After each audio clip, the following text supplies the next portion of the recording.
या जहाँ से कि चेतना, जहाँ से चेतना इंद्रियों की घाटों पर आई, वहाँ पर सिमट गई। जीवन काल में ऐसा करने होता है।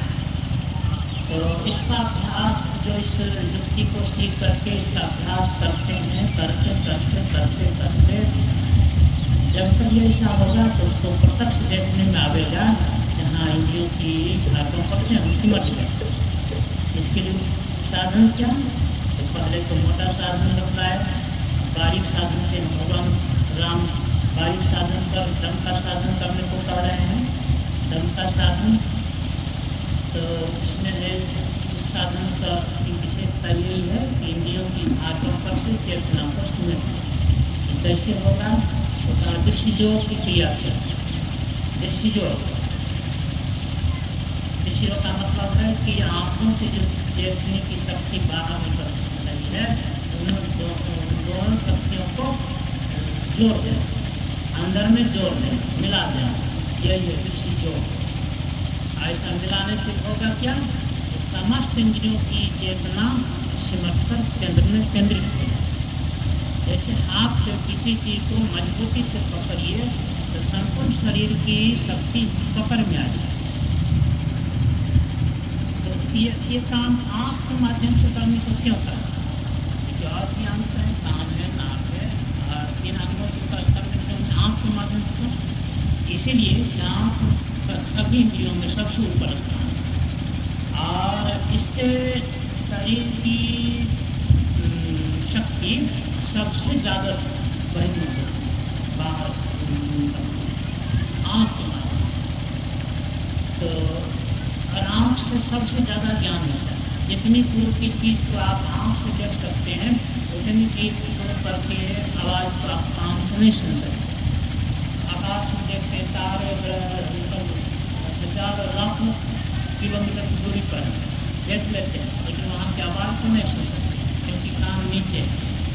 अब फिर कान से जितने दूर के शब्द को आप सुन सकते हैं, उतने दूर पर रखी हुई चीज़ के गंध को आप नाक से नहीं ले सकते क्योंकि नाक से भी नीचे हो। दो इंद्रिय नीचे होती है, इसका ज्ञान भी बढ़ता है।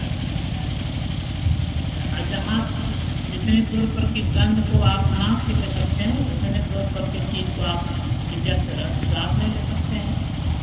जीभ पर रखेंगे तब सबका अनुमान होगा। तो इसका मतलब हुआ कि इंद्रियाँ नीचे होती गई, उसका ज्ञान भी बढ़ता गया। इंद्रियाँ ऊपर होती गई, ज्ञान बढ़ता गया। आँख सबसे ऊपर है, इसलिए आँख से सबसे ज़्यादा ज्ञान होता है। इसलिए आँख के माध्यम से यह काम करने को कहा। और आप देखेंगे कि खुली आँख को अगर बिजली गिरते हुए देख लेंगे ठंडा को, तो शरीर की समस्त चेतना खींच करके बिजली के साथ चली जाएगी, तो आदमी तत्काल मर जाता है। ऐसा होता भी ठंडा गिरता है, उसके देह पर ठंडा नहीं गिरा, बगल में गिरा, देख लिया तो बेहोश होकर गिर जाता है, फिर मैंने चेतना निकल उसमें इतनी ताकत है, इतना वोल्टेज खींच लेता है, खींच लेता है। तो इसलिए आँख के माध्यम से काम करने को संतोनी करना योग।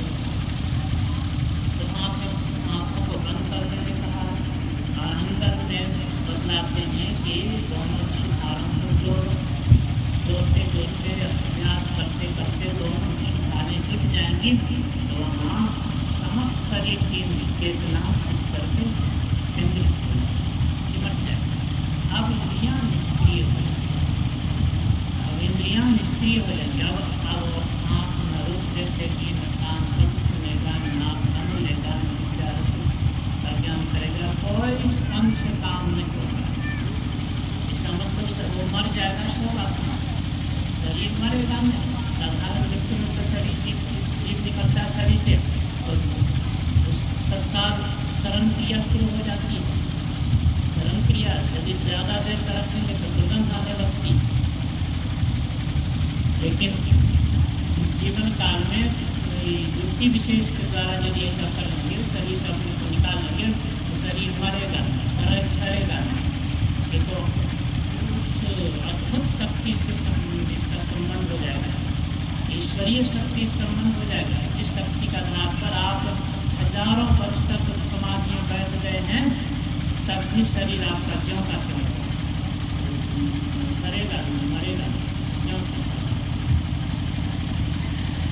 तो ऋषि को तन के साथ में कहा भगवान श्री राम ने, इंद्रियों की खातों पर से अपने को समय करो, यही है दम का साथ। छठ तम शील विरति बहु कर्म। छठी भक्ति यह है कि दमशील बनो, अर्थात इंद्रियों की खातों पर से चेतन अपने को चेतना को समेटने वाला बन जाता है। ऐसा तब होगा कि विरति बहु कर्म, इंद्रियों से जो कर्म होता है उससे विरक्त हो जाइए, यानी कर्म करना पहले बंद कर दीजिए, तब ये काम कीजिए। कर्म करना बंद कर दीजिए, तब ये काम। तो संत के साधन विधि में यही बताया जाता है कि सब पहले तो हाथ पैर को समेट कर रख जाइए, पैर को समेट लीजिए, बाएं पैर को नीचे कर लीजिए, दाएं पैर को ऊपर कर लीजिए,